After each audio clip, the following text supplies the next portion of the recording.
I've never bastardized the church as a whole. It has merit. I mean, schools, hospitals, community, platform. I got my first platform in church to What are you doing? Playing a guitar? Singing, to express my art. You sing? I used to sing.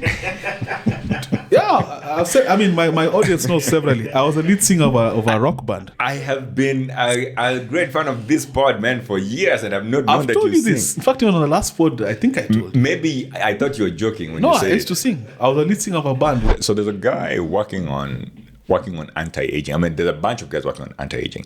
I think Brian Johnson, one of the guys who's working on anti-aging. Looks like a zombie. Yeah. Yeah, and so they are, because technically our cells have some sort of they are self-programmed to self-destruct after a certain time. T-5, 4, Exactly. yeah. Yeah, and so you can be able to hack that and make them not die. What would that mean for humanity? I mean, it means that we live forever. So that would be done through what? A syringe?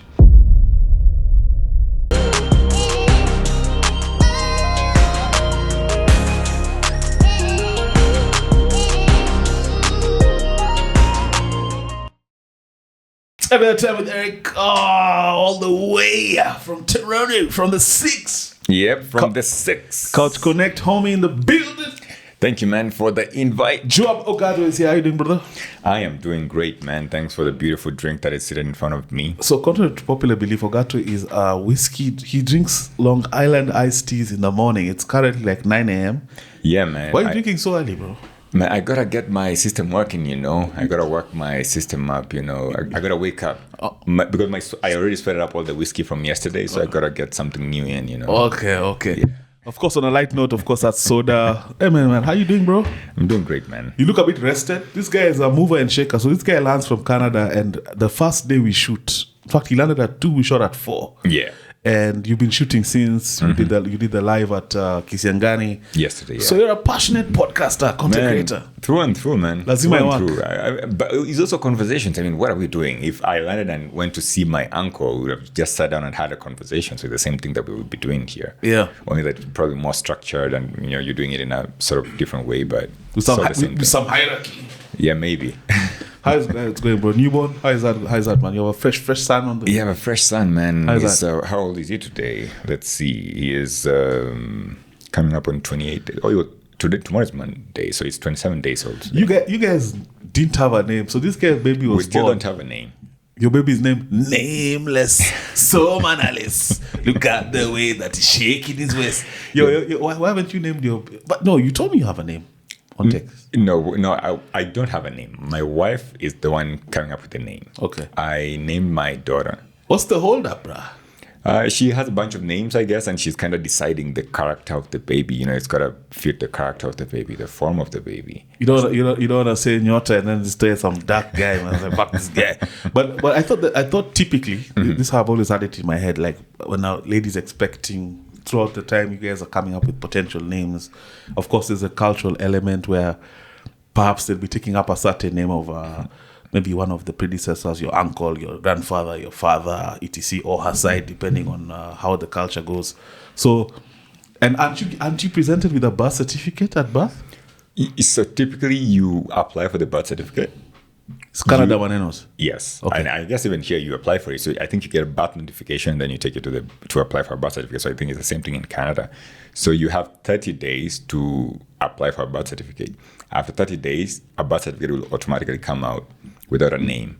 Okay. And if you want to change the name, if you want to give the baby a name after 30 days, you got to apply for an official name change. So I guess the birth certificate comes out nameless, and then you got to apply for a name change. But it's been 28 days, my G. Yeah, I mean, we have 2 more days, man. Okay. Yeah, pushing it, you know. Pushing the boundaries. Yeah.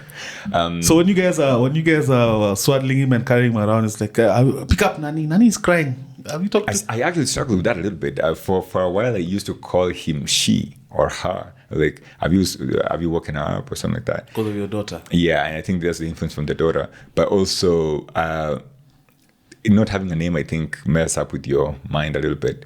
I think more importantly for the baby. So you got to come up with a name soon enough. So 2 more days. So the name is Baby Brother officially. That's what my daughter calls him. Little so brother. That's what Yeah, baby brother. How's she taking it? She's taking it with a stride, man. She loves the baby, manhandles the baby like nothing. She loves the baby so much. She wants to sit down with the baby, but the way she would be handling the baby, man, it's like one of our dolls. You know, she'd be like pushing and pulling her around and tugging and stuff like that. And she was feeding her once, and she just stuck the bottle in the baby's mouth, man. Of course, you gotta try help out, so that the baby doesn't get hurt. Yeah, but welcome back. So which is more home, Canada or here? I think for a long time, I thought that home was here. Here, huh? I thought home was here. Huh? That's the Canada, eh? Toronto. I can code switch, man. For a long time, I thought the home was here. Okay. But I think as time goes by, you get to realize. So someone told me that, he asked me a question about a year ago. Is home a place or is home a people for you? And I think over time, at the point I thought home was a place where I grew up. And eventually I sort of realized that home is a people. So where my people are, where my family is, so that is home for me. And so is that here? Is that there? I have family everywhere. And so today, since you're almost family, so today here is home. Well, almost. Yeah. You're almost family, man. Well, because you haven't officially, cut your hand and cut your hand and shook me with your blood. Okay, we're exchanged vials of blood. Yeah. So after this, man, get the knife ready, sharpen it, and sterilize it. But I hope you're staying after. My wife's preparing a meal for us. That's beautiful. We break man. bread, me, you, Byron, her. Yeah, that's just, nice. Talk about life. Yeah. So what's Canada saying, man? You're from the 6. I'm from the 6, man. Toronto is... Your guy recently dropped, or rather, my guy recently dropped a super album. Byron, Byron begs 3 albums or something. Iceman. Have you guys listened to Iceman? Iceman is dope, man. Me, baby. Yeah, so there's one song that I think trended for a while, and I shared it, I think, on my stories and stuff like that. I'm not a big fan of Drake. I mean, I'm from Toronto, so I gotta fit in somewhere. And even my email signature at the bottom, when I'm sending my students, there's a line down there that says, "I wish I'd go back." That's our cut. No worries. We're gonna get the cut off. No. Continue. Yeah, I wish I'd go back cut. just to enjoy things twice. Things from one of his songs. So that's my signature line, just so that I can fit into like the community. So Canada has 2 artists that are big. Okay, one probably the grandest artist that Earth has to offer right now. Then some dope artists, and then none. But there's a bunch of folks from some time back. Well, we're talking Celine about Dion and stuff like that. Okay, yeah. Justin Bieber, sour. But do most of these guys, do they claim Canada? Canada is a very small country. The population in Canada is only 40 million. Out of those 40 million, I'd say half of them are immigrants who half? care. Yeah, that's probably big. more. Recent immigrants, probably more, who really don't care about Canadian culture. And so the rest are people who are not into pop culture as well. So you have a very small cocoon of people who would be your fans. And so you end up, going down south. There's 300 million people in America, man, and you're probably going to have about, if you have, even a third of the 10 million people listening to you, 100 million people, man, that's a big fan base. And so you would find even businesses, when you start a business in Canada, your aim is always moving down south. What is Canada homegrown that's grand in terms of like businesses that are famous? Reuters? Reuters is a store. No, Reuters is the media company, the news. Reuters. Yeah, Reuters. Sorry, man. I'm in Nairobi, bana. Reuters. Yes, Reuters. Oh, Reuters. Yeah, they're always fast on the grind. What else in terms of superstores? Superstores. The Canadian ones, they are kind of only based in Canada. They haven't moved down south, but we have a bunch of things in Canada that have moved down south. So BlackBerry was Canadian or is Canadian. BlackBerry the phone? Yeah. So we have, what is it called? Instacart. So Instacart is like shopping, like global, sort of. So it's Canadian grown and then it moved down south. But we also have the richest man on earth is Canadian. Who's the richest man on earth? Elon Musk. Isn't he South African? American? Well, he is Canadian. I think his mom was Canadian. Come on. we gotta claim him, man. Come on. Put it in the comments. How many of you think that Elon Musk is Canadian? Yeah, I've just interrupted that episode to tell you a few important things. I'd like you guys to subscribe to the channel. Some of you are watching without subscribing, and we see that you're watching regularly. Please subscribe. It does a lot for our channel. Check out our Spotify. Check out our Facebook. Check out our TikTok. Check out our Instagram. Check out all our pages. Amazing content there in short form as well. Also, we have the membership where episodes drop early. please do join the membership. It's $1.30 a month. Tell a friend to tell a friend. Every time with Eric, back to the episode. But I think he ran away from Canada. So after whatever happened in South Africa, so he moved to Canada for university. And I think he says he came to Canada with $2,000 in his pocket. Eventually, he moved down south to America because that's where the money is. $2,000 in his pocket and $3 million in his bank account. But I found Canada culture-wise, okay, I think infrastructure-wise, similar to America. Yeah. One thing I saw was, bro, I knew there's no locals, man. Like, from the moment I reached the airport, the hotel, most people are interfaced with, including the guys who trained us were American. One of the trainers was American, one was Turkish, and the other guy was South African. And I hardly saw any typical would-be Canadian, like homegrown. Yeah, but you gotta be like third, fourth generation immigrant into Canada in order to claim that. And a bunch of those folks are there, but they end up in diverse fields of work. And so because the population is very small, you may not end up seeing them in, like your, maybe where you're working. But they're there. They're there. I mean, people with third, fourth generation. A lot of Indians, bro. Oh, man, of course. A lot of Indians. Canada is like a small India, man. I think very soon, Canada's going to be like very influenced by the Indian culture. There must be something, like I think we discussed last time, like a bilateral of sorts, because there are many.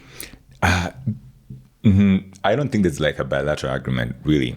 So there's very many Chinese as well. So if you go east to the west, to the western coast of Canada, you're going to find very many Chinese there in the city of Vancouver and everything else that's surrounding over there. And so the Indians kind of sort of went everywhere. And I think the reason is because they're the largest population in the world. And so for that reason, you're just going to notice them. But Canada is made up of very many immigrants. I mean, Mexicans? A handful of Mexicans, yes, you're going to find some. I have a very nice friend of mine, Leona. She's also Mexican. And so there's a bunch of folks from everywhere. And so I guess that's the reason why you sort of don't see people who would say they are local, as you'd call them. And we also have indigenous Canadians as well, the native Canadians. You also move around quite a bit. So you move around to the States back and forth. What do you prefer? What is more interesting to you? Canada is more relaxed, man. So I like Canada for the relaxation in Canada. America is more fast for me, but Kenya is way more relaxed. So I love Kenya. I think the hierarchy would be Kenya, Canada, then America. The other day we were freezing on this guy's, or rather I was freezing on this guy's balcony. Obviously in Kenya, July is like our winter. Look at Byron, he's all dressed up in warm. Look at this guy. He's come from outside. But even you. No, Windows, you've come from outside, bro. No, but I had a jacket on. I mean, I like jacket, but yeah. So do you find it chilly at all here? A little bit chilly, but it's not that cold, man. We live in a very cold country, man. Winters are wild, man. Yeah, but you like it. I think I was here last time when I said that you got to find a way to enjoy them. If you don't enjoy the winter, then you get those winter blues and stuff like that. So you got to get into like skiing or outdoor activities, cross country skiing or downhill skiing or ice skating and stuff like that. So you don't get winter blues? I think there's so much going on, man. So when you are only doing one thing, so go to work, come back home, sleep, wake up tomorrow, go to work, come back home, sleep. When you're only doing that one thing, I think you probably get the winter blues. But I have so much going on in my life, man. I think I don't have time for the winter blues. Let me put a video of one day. I'm going to send it to Byron. This is a video of one day Ogato. We talk a lot, and I think I shared this on his platform. We talk quite a bit. We built quite a kinship. And this is a video you sent me of you going to work, and this was like between the entry of the university and outside the walkway, and I was like, God damn, nigga. That was like, how many inches of snow was that? There was a couple. I can't remember the video though, but maybe a foot or two of snow or something like that. Yeah, but you kind of get used to it. But they clear the snow. I think on that day, particular day, maybe it snowed before they cleared the snow. But typically they clear the snow. And I try working at night sometimes when I have so much, a lot going on. I would get in at night or very early in the morning before they clear the snow. Do you shower less in winter? No, man. I mean, indoors is the same temperature. No, but it's a phenomenon, right? People are less clean during winter. No, and maybe Canadians, man. Kenyans would shower like 4 times a day, even in the winter, man. So I have riddle me this about Kenyans or other Africans in our cleanliness culture, because apparently around the world showering twice a day is not a thing. I remember not a thing, man. I have a friend, I won't say his name, but he's married to a foreign lady, a European lady. I remember. There was a time we were in a similar environment. I remember she said, "What's with you guys and all these showers?" So why do you think, is it because of the temperature here, or why do you think we shower so much more? I don't know. I just feel I'll talk about myself, man. I just feel fresh when in the shower. One of the things I look for, you remember we talked about what you're happy doing, getting home and chilling and thinking and stuff like that. For me, one of the things that I look forward to, man, just getting home and showering. I remember when I moved to Canada, I used to live in my auntie's basement. And so I used to share the shower with my cousins. So when I moved to my own place, man, the one thing that I used to look forward to is just getting home and standing underneath that shower and the water falling on my head, man. It's like a nice sanctuary. Yeah, man. You feel, and funny thing, most of my research breakthroughs have come through to me when I was showering. I'm just there showering, man, I'm thinking, and then voila, that's the thought. So you're pensive there? Yeah, I think so. Yeah. I that's the one place I can't listen to podcasts because the shower interferes. So sometimes I'm, of course, in my thoughts. But yeah, shower, I mean, I think cleanliness, bro, I don't know how, if anyone leaves the house, like you have things to do during the day and you don't shower. For me, that can't happen. Yeah, because how do you, man? I can't figure that out, man. How are you going outside? Don't you feel sticky or something? So first of all, I hate Mombasa because of the humidity in Mombasa. I don't know how you guys survive when you fly down and a couple of sectors a day. So for me, I hate Mombasa. So anytime I've gone down to the coast in Kenya, I would either go down to Diani or mostly up north to Watamu or Malindi or something like that, because it's cooler. I kind of don't get the humidity. The humidity there is probably less than what it is in Mombasa. And so anytime I'm down there, I got a shower. Every time when I come outside, I go back inside and shower because of the humidity, man. You feel sticky. Yeah. So I kind of get the same feeling over here, man. If I wake up in the morning, I feel like I got a shower because I feel like, there's something going on in my body. I just feel uncomfortable. And then also going to bed clean, like in the evening now. You nice. relax, man. You sleep better. I think even your dreams are clean, if you catch the drift. Do you ever, you typically have dirty dreams? something has come out there, you guys. Wet dreams every day, so a few dry dreams. Probably. So, but you're a go-getter especially in all the things you do. But let me talk about in terms of content. You're someone who pushes yourself, And of course, my favorite interview you did, bro, was Miguna. Yeah. You guys seem to have a great rapport. He opened up, he got easy. That's a scary guy. Thinking about sitting across Miguna, it can go... and it can go any direction, You're an man. idiot! Yeah, man. So first of all, I waited for that to come out. I was anticipating that. Walk us through how you got Miguna, how you built the rapport, how he came, how that experience was. So I'd been reaching out to him. So I reached out to him sometime maybe before I had a proper podcast. So I used to host, a bunch of my friends here, and they would just come on, and I guess that gave me the experience to even host people and stuff like that. So during that time, I reached out to him. He never got back to me, and so through what channels? A phone call. So I gave him a phone call. My auntie gave me his number because he used to be my auntie's lawyer. So my auntie gave me the number. I called the guy, goes to his office, the secretary picks up, and I'm like, I'm looking for Miguna. So first of all, I'm wondering, why am I talking to a lady? I mean, I'm expecting to speak to him. Yeah, this is Miguna's office. Oh, okay. Can I speak to Miguna, please? And he's like, what is this about? I told him about the podcast and stuff like that. And he said, okay, I'll tell him and he'll give you a call. The call never came back. So and I never reached out again. And so the second time that I called, there's this friend of mine, is called Hilary Gondi. Hilary Gondi runs an X podcast, X Space. An X Space, okay. Pressure Point. So Pressure Point, is a political forum, I guess. They just host a bunch of politicians, Wanjigi, Kalonzo, and Miguna as well, and a bunch of others. They just riff over there. And so I asked Hilary for Miguna's number. So he gave me his personal cell.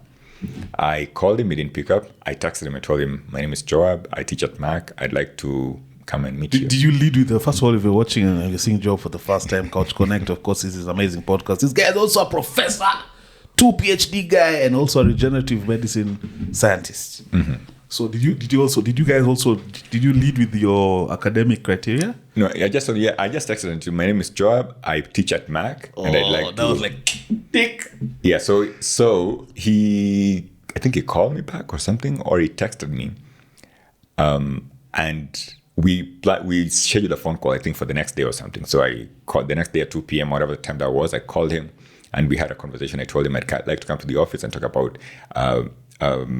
I'm hosting the 100th episode of my podcast, and we're going to do it live in front of an audience. And I'd like you to come on and be the guest, and so they can chat with the folks. And he was like, yeah, sure, come to my office. Send me the address. The next day, I think I took an Uber that day from. What is Miguna's office like, bro? Man, the office is large. It's grand. Yeah. Yeah, So he's a big shot there. I would imagine he is, especially in the cases that he practices, immigration law, and I think a bunch of others. He's big in that space. He has a boardroom, man. He sits on the other side of the table, that's the other side of the table, and you sit over here, or on either side or something like that. So by typical standards, even when he was going through his would-be hardship here, I mean, the fact that his practice was going on, he's not a man who was lacking a dollar. I think it's doing fairly well financially. Doing fairly well. I think maybe that's why he anticipates. I gotta defend him because he gave me a job. So I gotta defend him. I gotta say that he looks forward to a Kenya which is peaceful, happy, and prosperous. I would want Miguna to be president, bro. You would want him to be president? Yeah. The kind of radical change we need where it's like you get a full turnaround in a railway, not in a Matiangi where I'm purporting to be that and I'm still a system guy. Mm-hmm. I think Miguna can be like, I think we should test him with governor first. Yeah, but he doesn't want governor. I think he wanted to be governor and the people of Nairobi didn't give him the position, and now he wants to be president because I think he wants to bring something to the people of Nairobi, or the people of Kenya. You think he's capable? I think he's capable, but I also think that in order to run a good ship, you probably need a bunch of nice, assistants to assist the coxswain, if a coxswain is the guy who's running the ship. And so I'm not sure he's made a rapport with many people who can do it. So I'm one of those people who will come in and assist him. So I think I'm capable. So what would you be looking for? What would be your angle? My angle of what? What position would you like? Interiors, yes. Interiors, yes, man. I think that's too serious, man. When people are thrown in Rivayala, even by whoever, they'll come for my neck. So what are you looking at? What's for you? What's for me? Probably education, more innovation. I want to build Kenya. Let's build. Man, this glass is manufactured, I don't know. China! Yeah, this bottle is manufactured in probably the same country. This table, probably the same country. We have lumber here. We have glass here. Kitengela glass, I guess they probably do it over here. I mean, all you need to do to make glass is sand, right? With sand and a lot of heat. And just like that, you have your glass. And so manufacturing, so innovation. So in your interactions with him, and I've always felt like Miguna speaks truth to power. And that's why people say he's radical. But when you think about the things he says, a lot of times what he's saying is actually rooted in truth. Mm-hmm. So do you think the would-be system would allow him to even have a go at it? If you have people who want change, I think it is possible to have him up there in the position. But like you said, there's a lot of cartels who are benefiting from the dysfunction that is there right now. We have a bunch of guys who are benefiting from. I hear that $2 million is lost in corruption every day, or is it $2 billion? $2 million is kidogo sana, bro. It's like 2 billion shillings. Or 2 billion shillings. And that was 10 years ago. So by now it's probably like on $4 or $5 billion. And so if you have that, so the guys who are benefiting from that, man, they would not want him to get in power because, man, come on, you're taking away my bag, man. So you guys are both PhD holders. Yeah, Miguna is I'm not sure. I think he has what they call I think they don't call it a PhD. There's something else they call it in law. Oh man, it skips a man right now. But it's a doctorate degree in law, but it's not a PhD per se. But maybe he has a PhD. What's the difference between holding a doctorate and being a professor? So holding a doctorate is basically being a PhD holder. You went through a PhD program, 5 years, 2 years, 3 years, however long it took, maybe 3 years or 5 years or 10 years for some other people. And so once you graduate, you get your degree, your PhD certificate or your degree certificate. You're a PhD holder. A professor, you would be appointed as a member of a faculty in a university, either as a teaching stream professor or as a research professor. So professor ranks over just doctorate. Yes, but I mean they're different paths. So, in my opinion, getting a PhD should lead to a teaching position or a research position in a teaching institution or something like that. Because the amount of time that you spend over there, conducting research or getting your work done, and not getting the remuneration for it doesn't make sense if you're not working. If you're not getting your PhD for a teaching position. So let me ask you: you're a double PhD holder, or you're working on my second PhD right now. So talk about from masters to PhD. What is that process? So After your master's, you basically apply to a PhD program. Does anyone get in, or you have to have met a certain grade in your master's? So all you need to do is convince a supervisor to admit you, at least in the science, in the Canadian science field. I think in the Canadian universities, you apply to a university, get in, and then they'll look for a supervisor for you. In American universities, you'll apply, get in, you will rotate all labs in the department, and then eventually you will get one supervisor. So in Canada, you will be admitted by a supervisor, and you'll start research from day one. In America, it's the other way. You will go through your coursework, and then somewhere along the way, you will be admitted into one supervisor's lab. So how are you earning, and how long does this take? How are you earning your keep, or they pay you? Or they pay you. Okay. They pay you. You're either a teaching assistant or a research assistant, so you get some money as an RA or as a TA. Talk about the workload.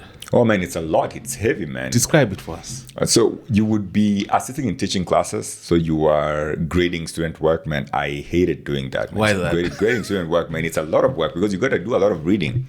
But after a while, you get used to it. So there's a course that I hated TAing. It was called thermodynamics.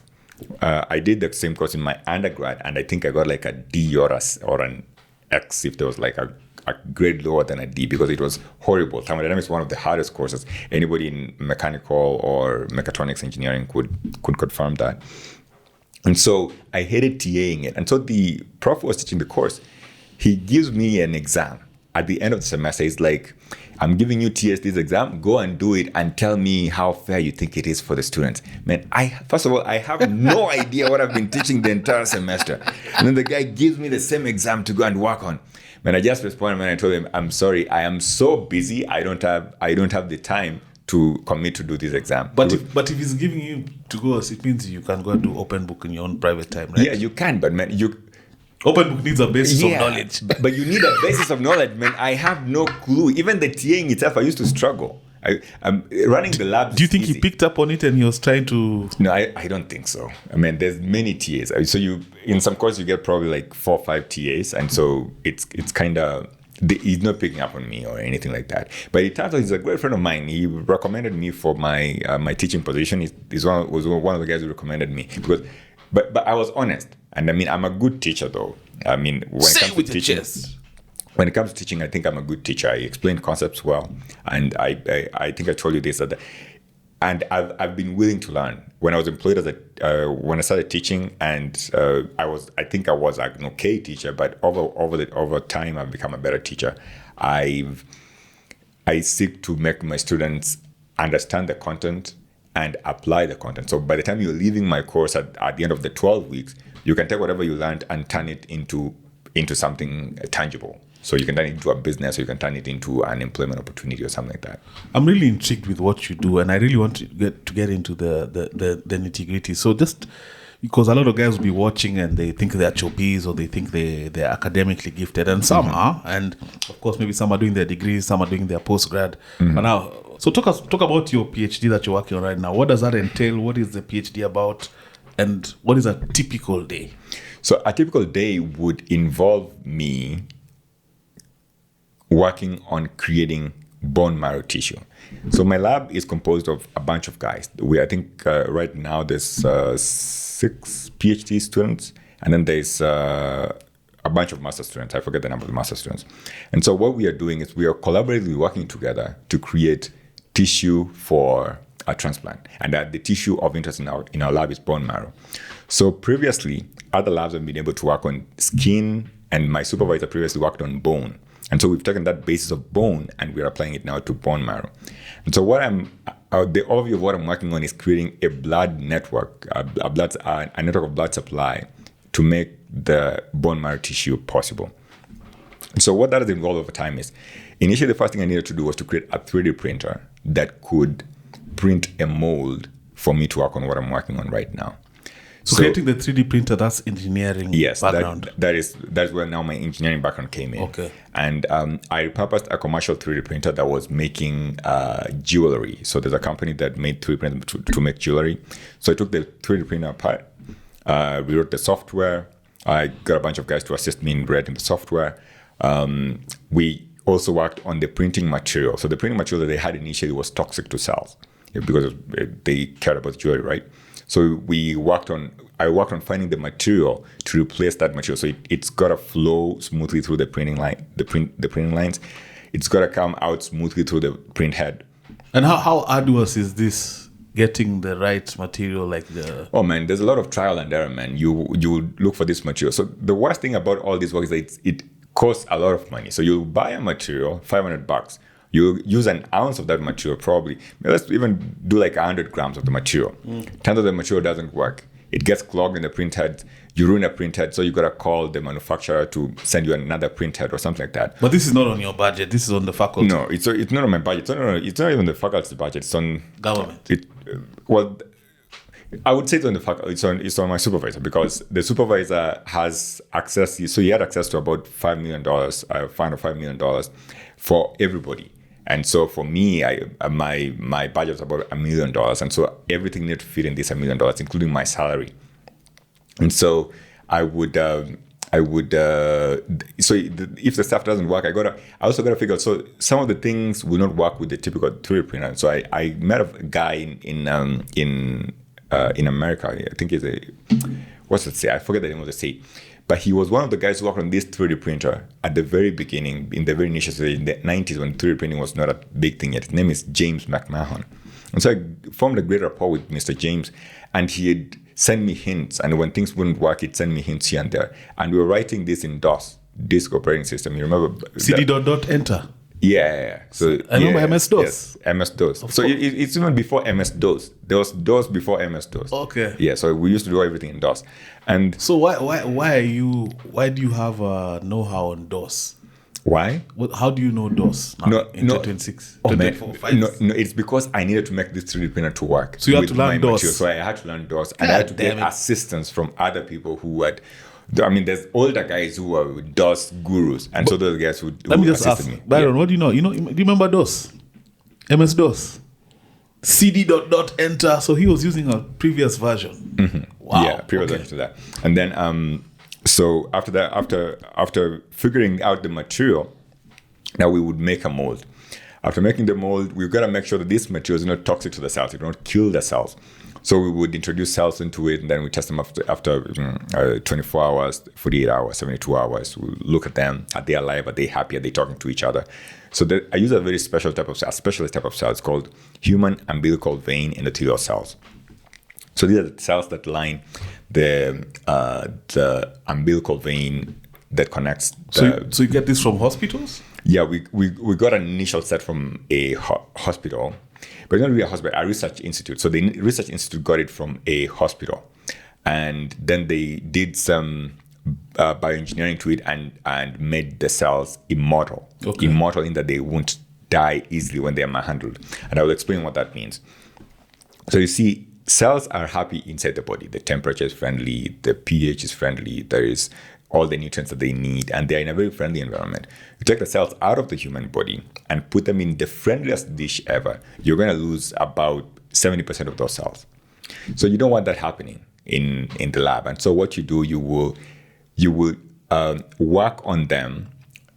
You will engineer them to make them more friendly to the harshness of the environment. And so they worked on their telomeres so that the telomeres don't keep shortening over and over again. And so therefore, these cells were telomerized. And so by telomerizing them, we would be able to manhandle them. So telomeres are what I had. The hands of DNA. I had, I think Michio Kaku talking about how when they talk about anti-aging, they're the ones that...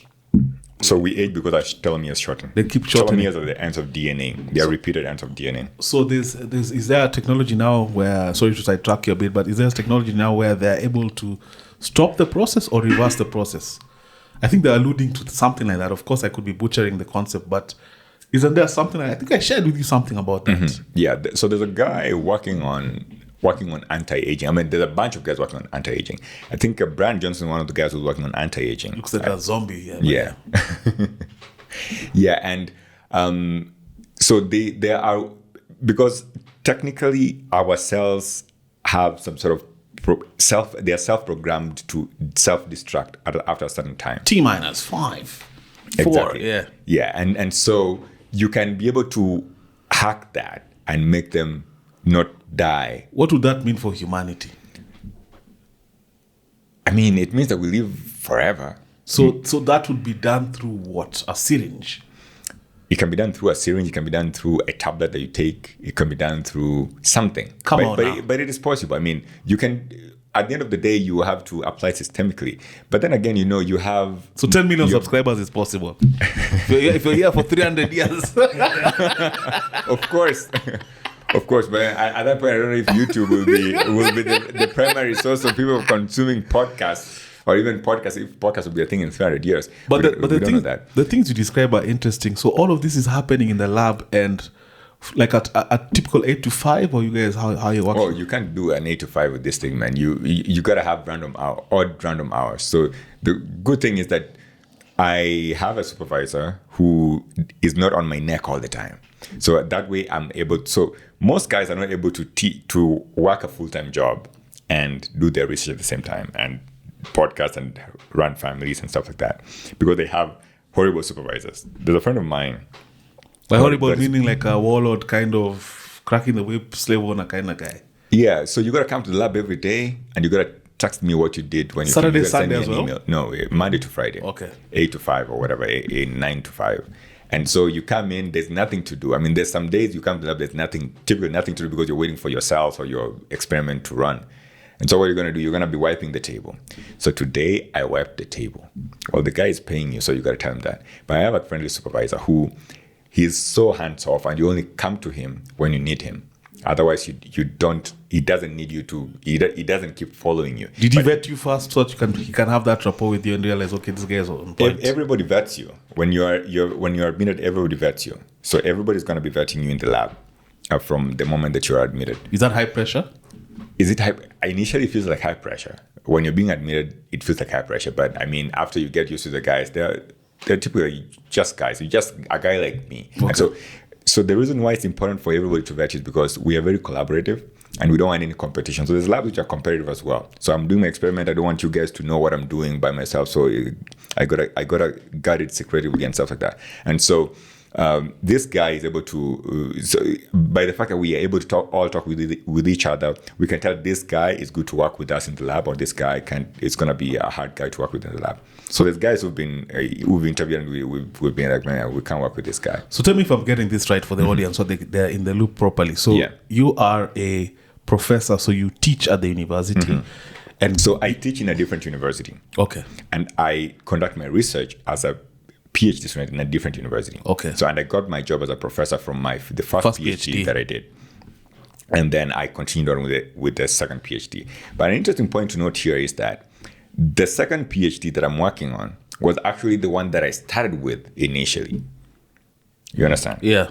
And so you had shelved it a little. So I done it a little bit, but then in the middle, I got a job to start teaching as a sessional professor. And I was looking around, I got to apply to a full-time position. They're looking for a guy with a PhD. So I told them I'm almost done with the PhD. They hired me. I was like, oh, shoot. Okay, so I'm like in my second year of my PhD. I've got like 4 years to go before I graduate my PhD. So what am I going to do? So I found a university in the US, which was admitting guys to do a PhD. And I when I did my math correctly, I said I can get this PhD in 3 years. And so that's what I did. I enrolled in that PhD, which was my second PhD, but I eventually became my first PhD because I graduated from the program before. So this guy used the PhD, he used his academic skills to survive. Of course, you got to survive. That's gangster, man. That's pretty gangster. So PhD typically takes, what, 3 years? A PhD typically, it depends on the program. So what my research in that PhD was on how to teach old doctors. So I'm going to dumbing it down, how to teach old guys who've been in the system for long, how to use new equipment that's coming into the hospital. And so that was basically me coming up with a pedagogical model to teach older guys. Pedagogical model. Yeah, we all know pedagogy. Yeah, come on. Pedagogy is learning. Okay. Yeah, so a learning model. Okay. Yeah, and but they never came back to ask me for my PhD. So that's the funniest thing about working in Canada. Nobody will ever ask you for your papers. Nobody. Unless you're a pilot. I think that's why There's a guy. Shout out that guy. In fact, in the pilot fraternity, we were saying leave him alone, let him die in peace. He flew safely for over 20 years. He flew as a captain. All he didn't have was an ATP. Yeah. So for him to sit in that left seat, he was trained. Yeah. I think they just never looked at his papers. So he was definitely equipped. It's just a small one check ride he hadn't done. Yeah. So I guess the legalese around it, of course, yeah, but let that guy retire, man. Spotless record, leave him alone, man. Yeah, so nobody's ever going to come and ask you, hey, Eric, can we see your papers? You say you are an engineer and you are a mechanical engineer. So let's show us your papers so you can continue mixing these chemicals. So how many guys are bullshitting their way then? There could be quite a number, but you can't bullshit your work through your way through, though. You got to know the work. You could go to school, have the papers, but not know how to do stuff. So that is the problem. But if you know how to do your thing and you are okay, nobody's going to be following you. So this maybe the culture is going to change because the Indians are coming in and the Indians come with their Indian mentality and culture where, yeah, we got to see your papers and stuff like that. So maybe for them, So these self-taught genius guys could thrive there? Yeah, of course. Maurice Mbetsa would do very well. I don't know if he has an engineering degree, but he would do very well. But now the work you describe, how have you been able to incorporate AI? I know AI is a big fad word that we use nowadays, but of course, for the most part, across the board, in every field, AI is useful. So in your field, has AI been a useful tool for you? Oh, of course, man. It's been very useful because experiments used to take me forever, man. It used to take me forever. I used to figure out reagents after reading thousands of papers, maybe not thousands of papers, but 10 papers. And you see some of these papers that we read, a paper is written by a guy in Russia. You go and try to work through the paper, you realize that the data that this guy is showing over here is cooked data. And so I can't use any of that data. Or I can't what is it called? By cooked data, you mean it's not substantiated or what? So he's cooked the results. So the data is there, but the results that it's giving are not the same results that you're getting. Because typically, if you follow the same protocol that he followed, and he's given you the raw data that he had, if you input that data into a software, you should be able to get the same results. So you do the same thing, you don't get the same results. What would behoove that Russian guy to cook the data? What's the outcome that he's looking for? Because he wants to publish a paper. So it's bragging rights. Yeah. So in the academic world, your currency is how many papers you publish. And so one thing that I got from my supervisor, it's a very smart guy. No, but just hold there. But aren't published papers put through the ringer? Not anymore. Not in the same sort of. Maybe I hope I don't catch flack for this, man. This me hoping this episode doesn't go viral, but not in the same way like before. Tag Neil deGrasse Tyson with this clip.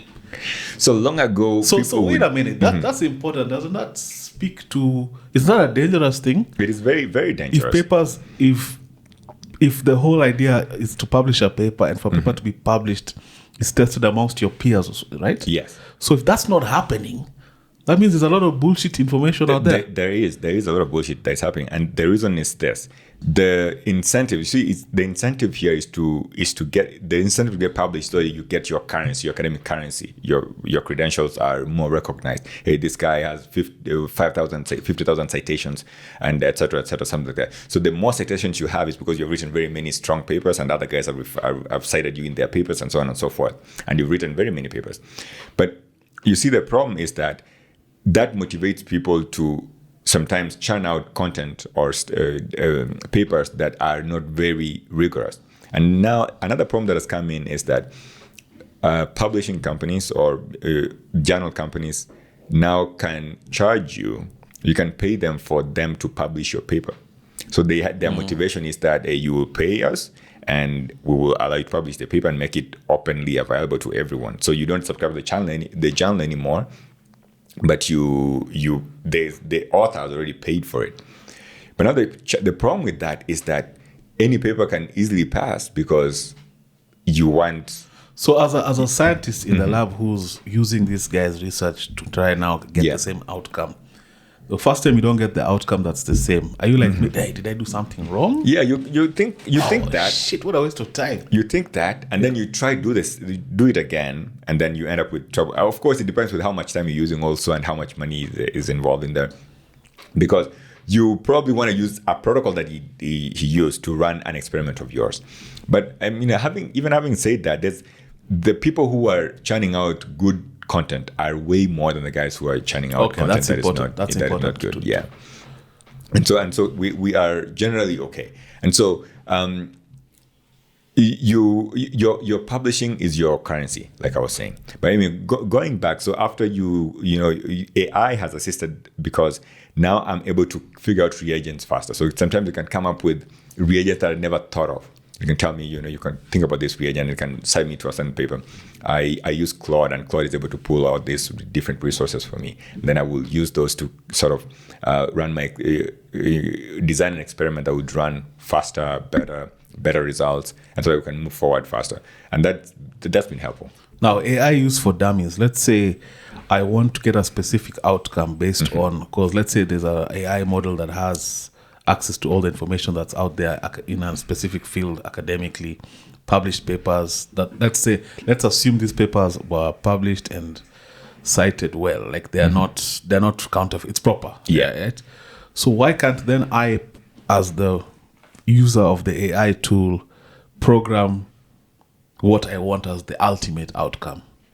You could, but you see, AI, artificial intelligence, uses information that's already there. Okay. Okay, so you're finding out new information. You're trying to come up with new information. Of course, AI sometimes might try to tell you that this is what you will get, but what you actually get is not what it tells you would get, because different materials would react differently. And you see, biology is very dynamic. My background, like I told you, is in engineering, but now I'm in the field of biology. And the biology is our bodies are very dynamic. It doesn't mean that you and I can take the same drug, but I will react differently to it, and you'll react differently to it. And one other field that we are working on in the lab is what we call personalized medicine, whereby we can make drugs that are meant for a person based on their genealogy, as opposed to based on their genetics, as opposed to taking out one medicine for everyone. And so an AI wouldn't figure that out. Maybe if you put in the genotype, and we maybe there's a program that can do that, but we're not there yet. So how do you split your time? Because you're a professor, you're doing this PhD. Of course, you're a father, father, family man, and you're a podcaster. So how do you split your time? So I don't podcast every day. I podcast in blocks. So I would spend like a month and record a number of podcasts, and then I'll be releasing them over time.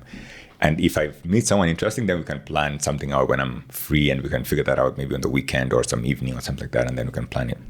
My fatherhood, I'm a father every day, man. Every day I'm at home, I'm a father. So every day I'm going to end up at home, and I'm going to be a father then.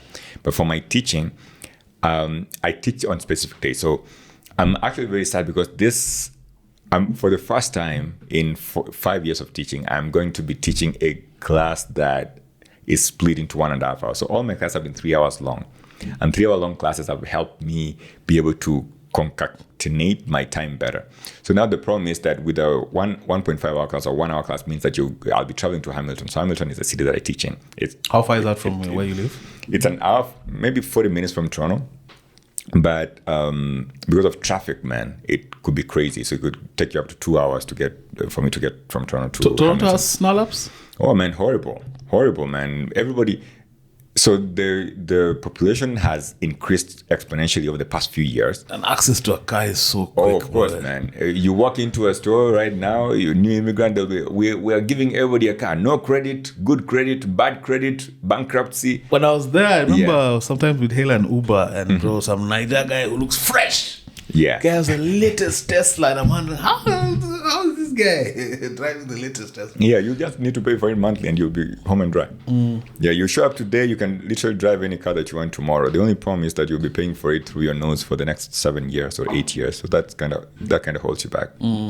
Most folks don't know that. So does the city plan to mitigate that? Because in Kenya, their way of mitigating instead of building new infrastructure is just taxing cost on cars and vehicles and all of that. So how do they plan to mitigate that? Because it's only going to get worse. Building new roads, because you see, in order for the economy to work, you need people to be comfortable and happy. So mobility.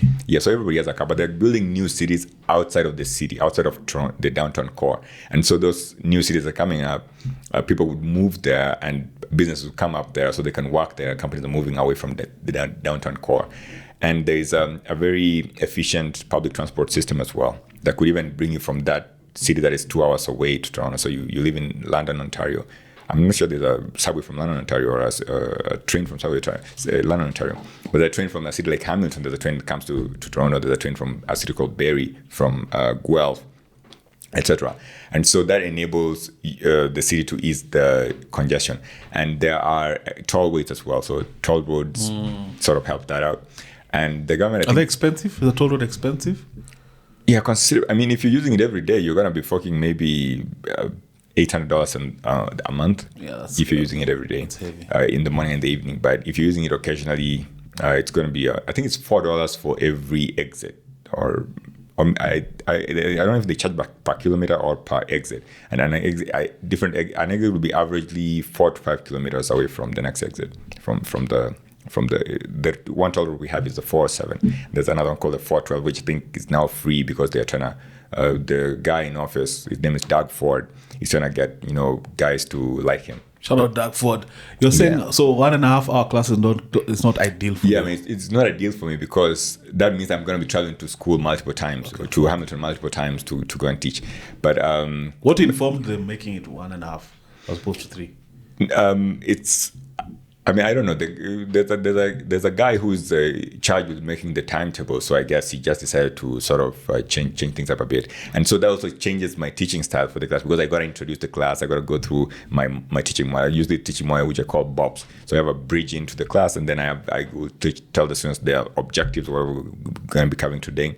We're going to go through a pre-information stuff they know before. We're going to do some participation. Then I'll do some post-examination. Have you guys understood anything today? And so doing all that for every individual class is going to be a lot of work. Off camera, you told me you do carry your work home sometimes. You find when I was at your place, remember you're telling me when you get home sometimes you don't have time for some R&R because you kind of have work to do. Yeah, sometimes I would be working on the back-end stuff of the pod, or I would be working on tying up my research, or I'd be finishing up stuff like uploading grades for students, or sending out announcements and stuff like that. But now I'm sort of figuring that out. I've delegated more work to my teaching assistants to do most of the work, because previously I used to take a big toll of work, and my teaching assistants used to sort of have it easy. So, but this time around, I've sort of figured that out, especially since this year started. I've sort of tried to give the teaching assistants more work so that I can end up with little work. The problem is student emails are the worst. So you want to avoid getting those emails as much as possible. So what are they emailing you about? There's something they didn't understand, or what? No, they're emailing about a question about a grade that they missed because a TA graded them wrongly or something like that. So I first of all, I tell the students the first point of contact after a grade is going to your TA. So figure out which TA graded your work and talk to them first. By the time if the TA can't figure it out, they'll escalate it to me. And I've told the TAs, be friendly to the students. You don't have to be very strict in your marking. At the end of the day, if the students seems to show an idea that they understand this work, it's okay, give them the grade.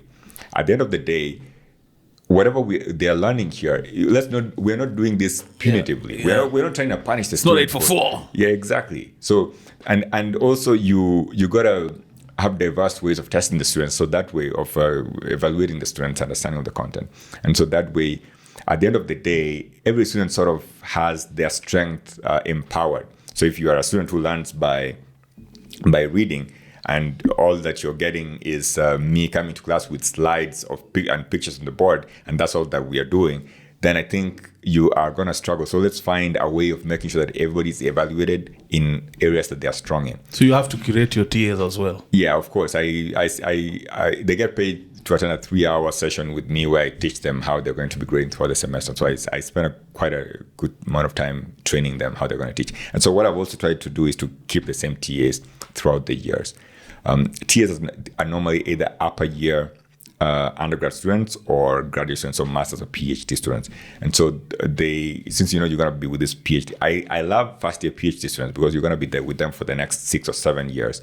If it's an undergrad student in their 4th year, most likely they're going to be teaching for you only one. So I try making sure that I have a sort of a recurring team of TAs, so that if I have one guy coming in who has no clue what's going on, the other guys can help him sort of bring him up to speed. So that sort of helps. And how long do you intend to be teaching for?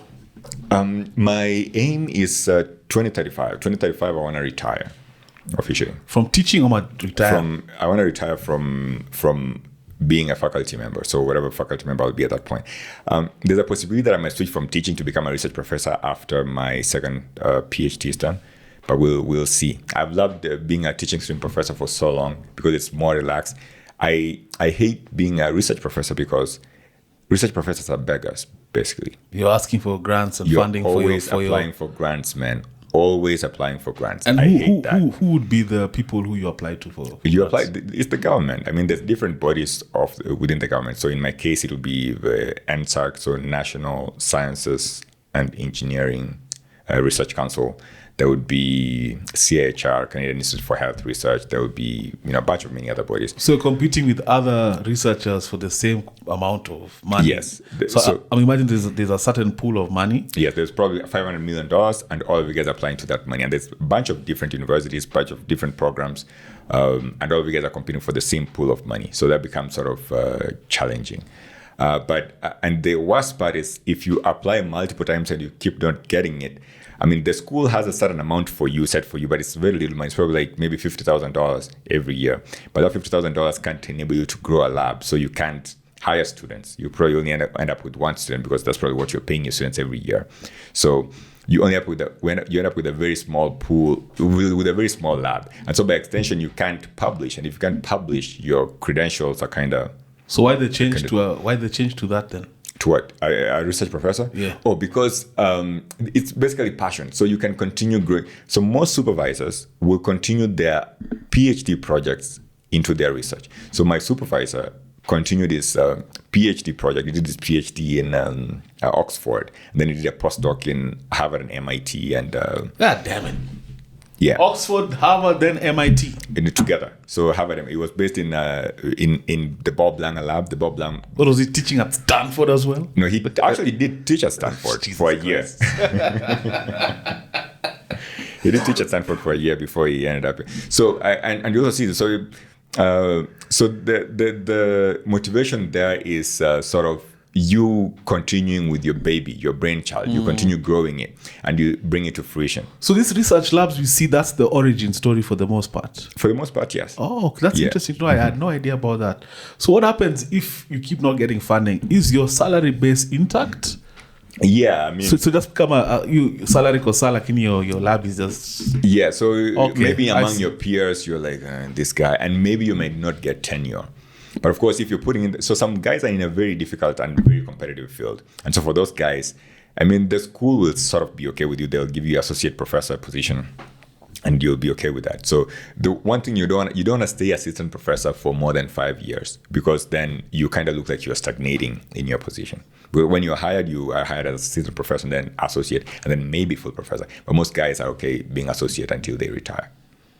Okay, that's bro. Your field is interesting. So 2035, that's in what, about 10 years, 9 years now. 9 years from now. Mm-hmm.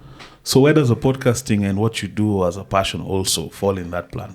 So if my podcast becomes as successful as I imagine it to be, that 2035 date moves closer. What is successful for you in the podcast space? Man, I do I know that yet? I mean, I don't know. You definitely have a dream and a vision, or an idea, or a delusion, like we said yesterday on Kisangani podcast. Yeah, the delusion is to keep growing, man. I don't know. I haven't. My ceiling is probably 20 million subscribers. So if I hit 20 million subscribers, I don't think I want to continue teaching, man. Yeah, I want to work on the pod like full time now. But realistically, I think 20 million is that's extreme. But bro, it's extreme. If you reach a stride of like 2 million. 2 million is as good to pivot out as well. Maybe. Don't you think, Byron? Maybe. By the time you hit not even 2 million, a million, you guys. Let's stay delusional for a moment here. No, like if you clock 1 million, by the time you have 1 million invested subscribers, that means your turnout is quite intense. You're churning out a lot of content. Yeah.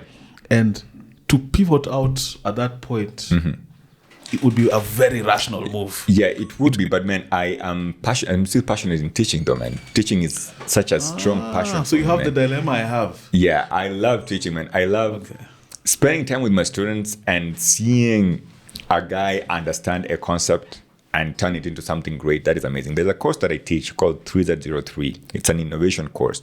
So I take all this students from any program in the university. So I have a bunch of medical graduates, so who are they're called medical residents. So they are medical doctors, but they are specializing. So I reserve about 5 positions for them. And then the rest of the students are students from all over the university. So they could be engineers, they could be med students. I never end up getting med students though.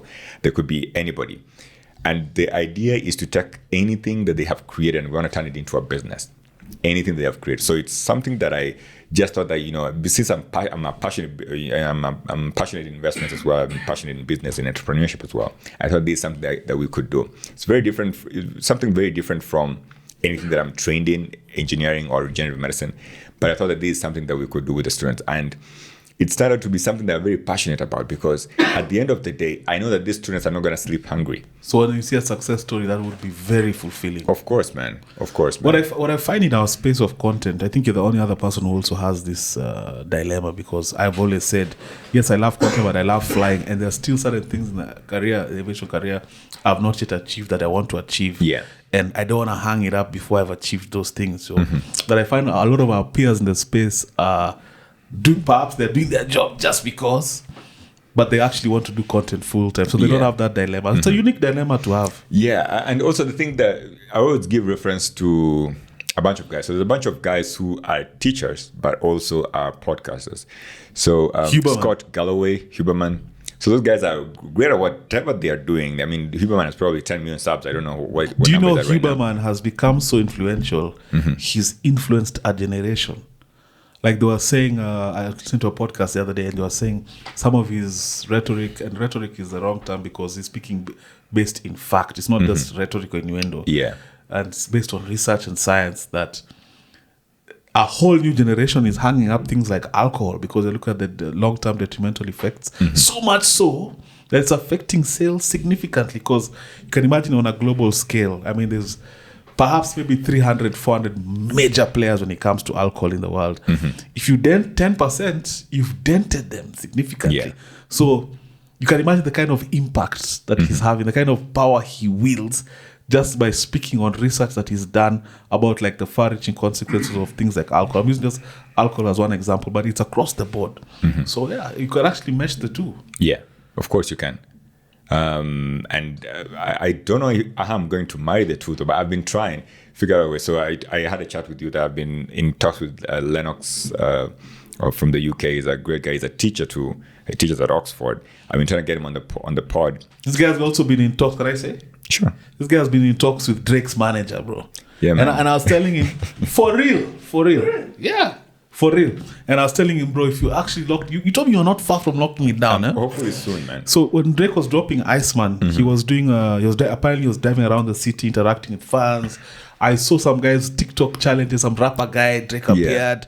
So this guy almost got Drizzy, bro. And Drizzy is crazy enough to not go on Breakfast Club and do Joab Ogato. Yeah, man. Can you imagine how that would have changed your life? Yeah, man. But one thing I struggle with, though, man, I'm not great with pop culture, man. I don't know if I'll you'd fumble, figure it bro. out. You guys, what the fuck? That night, I'm going to be reading content, man. I'm going to be reading tons of research, connecting research on, I don't know, whatever. But I keep telling people, man, the key to a good podcast is not research. Yeah. It's curiosity. Curiosity, man. So you don't have to... That's what happened with my... So the reason why my Miguna podcast, my Miguna episode turned out to be as great, I enjoyed it as much, is because I didn't do any research on him, and I just wanted to curiously know, because I even thought I fumbled from the get-go, because so tell me when you took that plane from JKIA, how was it? I was like, I didn't leave JKIA, and I was like, what do you mean? I've told my peers this kind of Sajid. I mean, I keep telling guys, it's curiosity that actually makes for good content, because you're walking the story with your viewer. Yeah. They are as curious as you. Today, think of how much inquisition there's been. I didn't research about regenerative medicine, but I've asked questions that I think I'm asking them naturally, that most people would ask. But back to the Drizzy thing, we know how we've gone through the same journey. When you're starting a podcast, trying to get big time guests, bro, guys, get the blue tick you, great tick you, block you, not pick up your call. I have a couple here, man. Stand you up. So as we build up our portfolio, what we do nowadays is we lead with episodes we've done. Yeah. Hi, my name is such and such. I do a podcast. I'm a pilot. I'm an engineer lecturer, a PhD holder. I also do a podcast. These are some of the episodes I've done. So a guy like Miguna on your resume, Yeah. For me, yesterday I was being listed on Big Homie Sisi on your resume. Now, is Big Homie Sisi coming? Bro, the moment you have Drizzy on your resume, bro. Yeah. As in, come on, bro. There's no one on earth. Everyone would want to identify with that. Like, you posted Drake? Drake come on your platform? Who the am I not to come on your platform? Interestingly, and bro, this thing is bearing fruit. I'll tell you off camera. On Saturday morning at 5 a.m., I get a text from someone, and he's like, I'm ready to come on your pod on Wednesday, Thursday or Friday. And I'm like, this is a guy who I used to have to reach out. He's reaching out. And I think he has some big announcements he wants to do. But I was just like, yo, so that means we have some legitimacy in the space. We've moved from that Msani, bro, listen to my album kind of thing to like now guys are actually listening to us. How fulfilling is that for you? I'm seeing you like at 20K subs now. I'm at 20K right now, man. And folks reach out, man. Bro. 20K. Yeah, man. It's been a journey, man. Yeah, and folks are reaching out now. A bunch of guys are like, I have a client who'd like to come on. So they're like, I would call communication strategists. Like, I have a guy would like to come on, of course. And it's a great feeling that someone actually does identify with this and they're thinking that there's a platform that would benefit them. But also, I just don't want this to be benefiting them. I also want it to benefit the audience. I want to learn something also from you when you're coming on as a guest. I also want to enjoy myself. So it's fulfilling in so many ways, hanging out with all these sort of diverse guys, very different from who I am, and also at the same time sort of growing with them, because some of these guys are also growing in their field, and they're probably looking at me as a stepping stone to get to EOTWE, or before they get to whoever else. And maybe it's a great thing, I think. And I think I identify that's growing in their fields as well. I remember with Cairo. I remember Cairo came here when I was fresh. He was also fresh on the media, so we've had like a symbiotic kind of thing, like where Cairo, man, reply to my messages, bro. Cairo's a chill guy. He's a busy guy as well, man. Yeah, but I would imagine that. He's a chill guy. He's not a stubborn guy. I remember when Kinasaj had him on, they had some technical hiccups. They had to like wait for like an hour, and the guy didn't subway. He's not a diva. Yeah, he's not a diva. So he's not someone who I would not see coming on your platform. But I'm seeing you also trying different. And we put some on the screen. You're trying different versions of content. Yeah. I'm trying this talking at podcast sort of thing. Talk about that. Yeah, I'm just sitting there and talking about my thoughts, man, things that I think about. You guys think about a lot of stuff, right? Some of the things that I think about are very controversial. But also, I want to be able to speak about them. And one of the things... Do you script them? Do I script them? Yes, I do script them. Okay. And I do fact check them as well. And in each of the episodes, there's a fact check document in the description of the video. So somebody can go there if they want to do something like a deep dive research into the thing. They can go in and look at it by themselves and probably do a deeper dive into what I've talked about. And the whole goal here is that for a long time, you've sat down and you've listened to somebody tell you how things are. I always encourage my students to be inquisitive, man. Find out, learn, seek information, because information is there. It's available for you, man. It's very sad that all you've been doing for the past 35 years of your life is sitting down. I'm talking to Joab now. Sitting down and taking in stuff that have been interpreted by somebody else. The Bible. The Bible could be an example of that. Somebody read the Bible and they interpret it the way they interpret it, and then they bring that to me.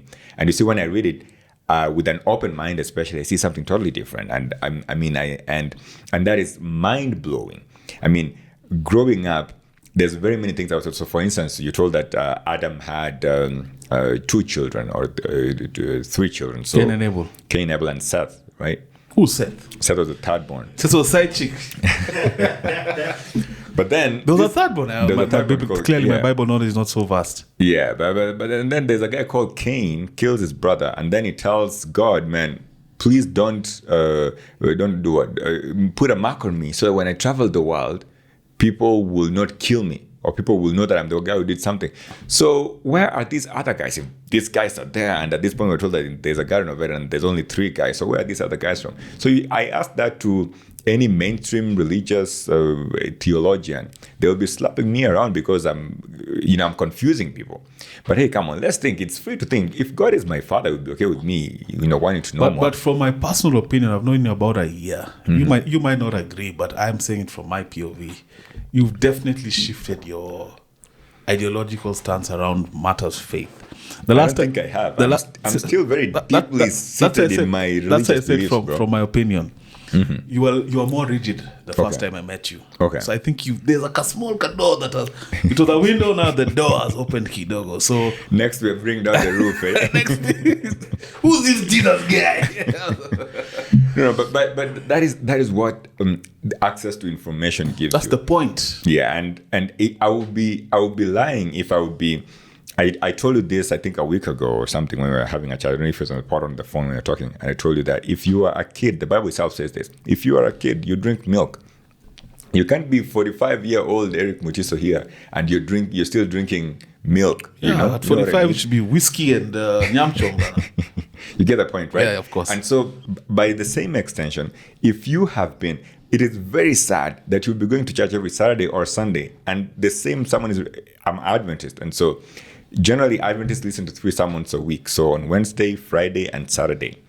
And so by the time you are 20, you guy, if you're doing 150 sermons a year, by the time you're 20, that's like 3,000 sermons. By the time you're 40, that is 6,000 sermons, or more for some people, and maybe less for some people, but on average, so it's rewind, rewind, but it's the same thing. It's the same thing over and over again. I call it Kalpol. I think church is Kalpol, man. You guys, you know Kalpol? Kalpol, is almost placebo. Yeah. So you come to church on Sunday, go home, go and have a good week. So the sermons are generic and it kind of relates. Are you having problems with your finances? Are you having problems with your relationship? Pray. I mean, it's so generic and it applies to everybody. So to follow that system, sometimes I'm driving out when I was still working for my former company. I know me, I used to work weekends, so you know where I live. So when I leaving the house, there's a church right here. I'm seeing cars parked. I'm seeing cars parked. Yeah. Guys are dressed up in my mind. I'm just like, whoa. These guys are just going for their weekly dose of Calpol so they can have a good. But also there's something that the church gives you though. It gives you companionship, community. It gives you sometimes Mazuko stressed, lonely. You go in there, I've never bastardized the church as a whole. It has merit. I mean, schools, hospitals, community, platform. I got my first platform in church to what are you doing? Playing a guitar? Singing, to express my art. You sing? I used to sing. My audience knows severally. I was a lead singer of a rock band. I have been a great fan of this pod, man, for years, and I've not known that you sing. I've told you this. In fact, on the last pod, I think I told you. Maybe I thought you were joking when you said it. No, I used to sing. I was a lead singer of a band with Jazz Odongo, who's a maestro now. He owns a big company for sound. You know Jazz Odongo? Big time. I was with Zam. He went to Berkeley. Kato Change, one of the best guitarists here. I was a lead singer, one of the best podcasts here. So it gave us our first platform to express our artistic nature. Yeah. Because in schools, it was not yet, I was in an 844 school, so we used to have pockets of chances for that. Yeah. So in terms of that, I'll never take away the merits of church as a whole. So for even guy, you hear stories of famous singers, Kina Beyonce, they all got their start in church. Even Bien and etc. Yeah, so I've never demonized the church as a whole. I did. And I'm just going to quote this guy. I'm just going to give this guy some airtime. Billy Black, you guy. Shout out Billy Black. You met him in my house. Shout out Billy Black. Yeah, great guy as well. So from church. So I understand what I empathize with is the lack of expansion of thought in terms of the theology that's being espoused in church. That's where me and church divert. And I think that's also where you are. What you just described. No, for me is I'm not leaving the church, but I'm bringing this discussion not to leaving the church. You see, I know your fence around it is so strong. Yeah. I'm not saying you're leaving the church. What you're doing is diverting from the theology that has been regurgitated. You're questioning certain tenets within it. Yeah. Because you want to understand at a deeper level. Especially because all other facets of your life are advancing. So why is this one should be the same? Why should I still be on ABC level? Yeah. When my life now, I'm a father, I'm a doctor, I'm a lecturer, I'm going to be a research scientist, big podcaster. Why is this one staying? Now what you're asking for is a more expanded version and deeper answers, deeper questioning, because we come to answers by questioning. Yeah. So I know the fence is still there. Yeah. I won't see you at 40. Let's meet at 40. Because in 1 year, this guy is not the same for sure. No, but funny thing is, I've not been. I've been like this since before we met. Maybe you remember last time we met, you said one thing at the end. I asked you, how was it? And you said around the religion thing, you are not very coherent. And I do agree, I was not very coherent. But now, I mean, I was also incoherent as a podcast guest, but I've been a guest a bunch of places, and now I am free to speak freely, because then I was guided, man, what am I going to say? And I was going to come out and stuff like that. But now, I mean, I know that I can speak freely and I can express myself. And so... And kudos to that as well. It's growth. Yeah, thanks. And maybe a year ago, I couldn't express myself like that. But now I can. So the thoughts were there. The thoughts were there. Articulating them was a bit difficult. Was probably the problem. And I've ended up I've questioned things in church. So, for instance, I've told you that I was. This is something that became fruitful in my church. So, for instance, I was born to a single mother. And that's a big problem in the Adventist community, which is really sad. Is that the case? Yeah, it is, because that's news to me. So let me call it the old school sort of theology. Can I crack a joke? Sure. Are you sensitive? Go ahead, crack the joke, man. Even me, if I had to go to church full day on Sunday, I'd run away. Well, I like not my nigga. No, man. I know that, but man, the community that is around church on Saturday, man, we enjoy ourselves, man.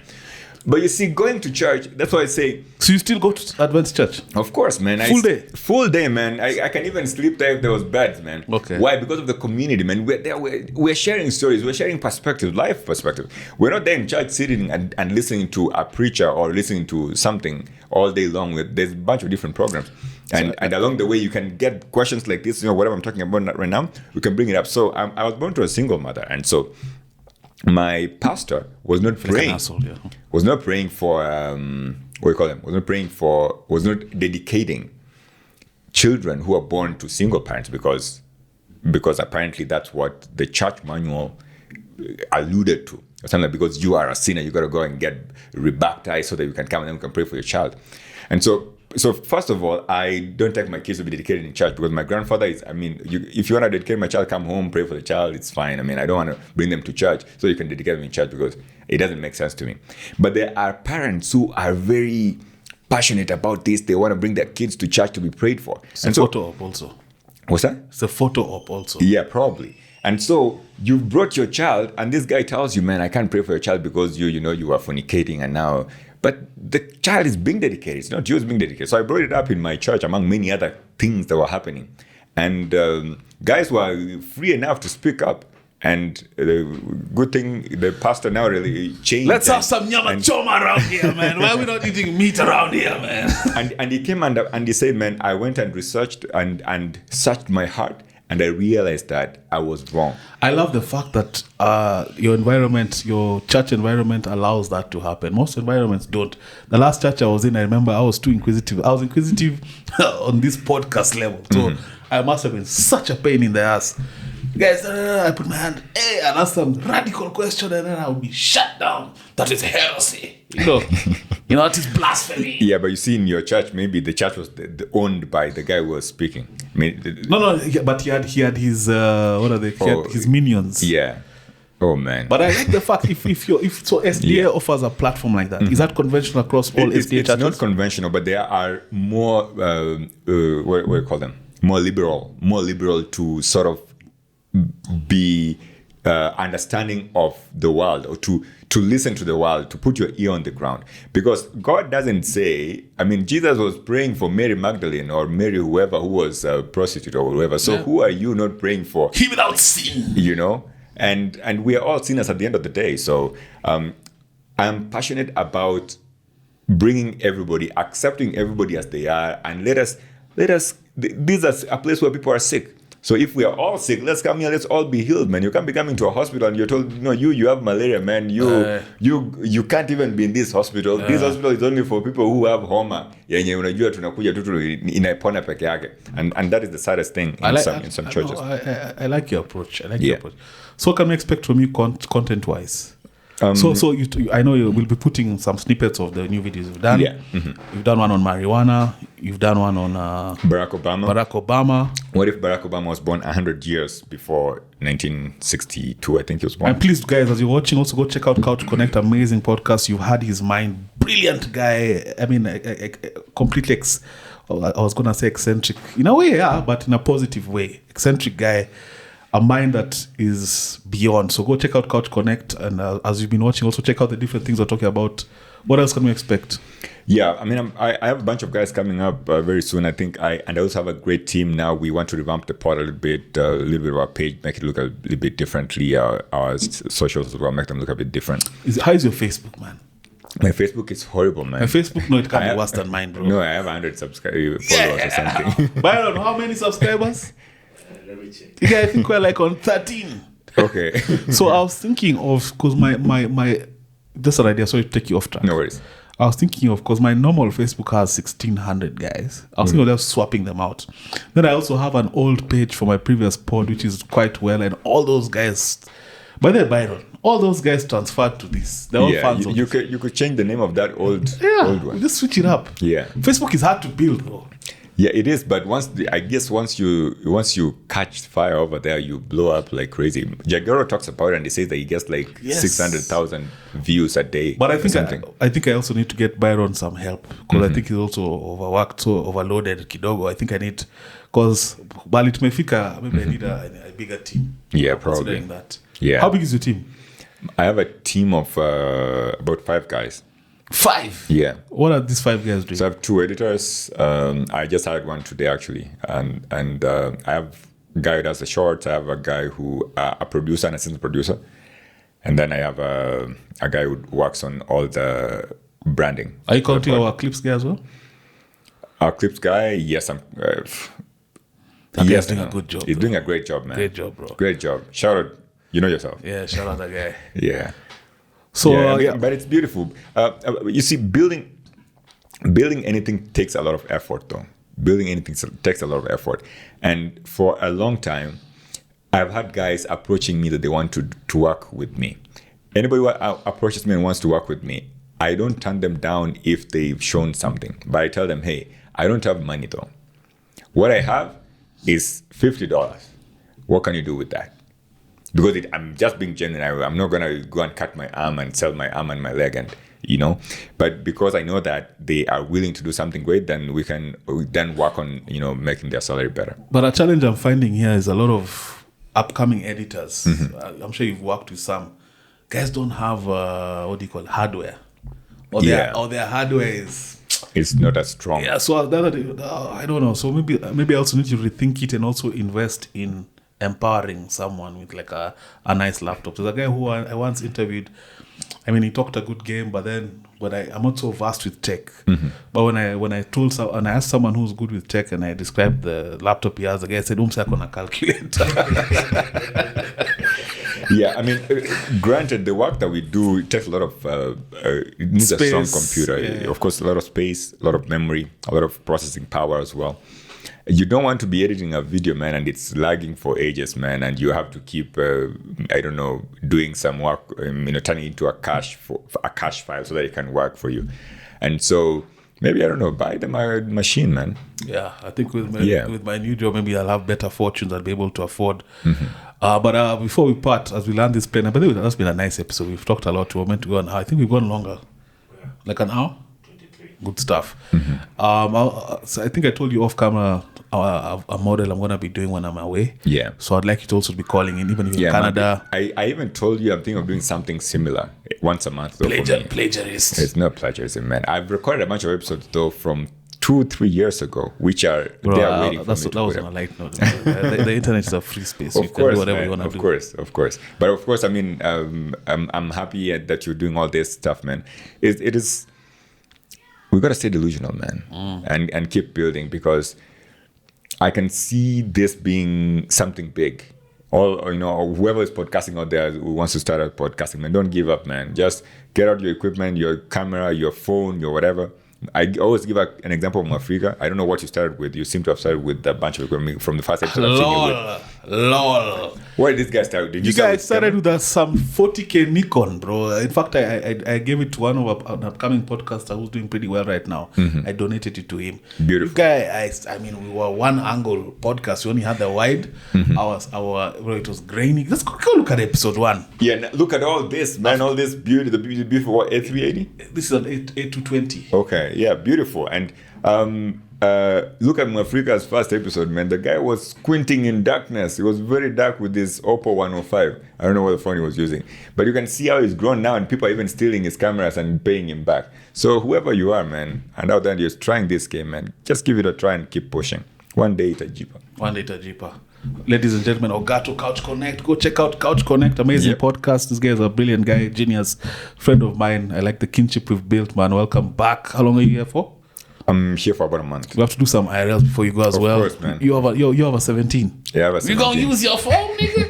I tried to use my phone. I'm not gonna say which phone I have, but I tried to do an IRL with it. It was. I thought it was a lens, man. I was like, you should wipe the lens, man. It was. You think darkness is your ally? It was terrible, man. But thanks for making time. Yeah, man. It was a pleasure having you on. Beautiful, man. Thanks Beautiful, man. So if you haven't subscribed also to Every Time with Eric, please subscribe. Go check out the membership. By the way, the membership is growing. Some of the interesting guests I've had are helping boost guys who are subscribing. Thank you so much for all of you who subscribed. Until next time, you guys, Every Time with Eric, Ogato, Joab, Couch Connect. That's a wrap. Go ahead.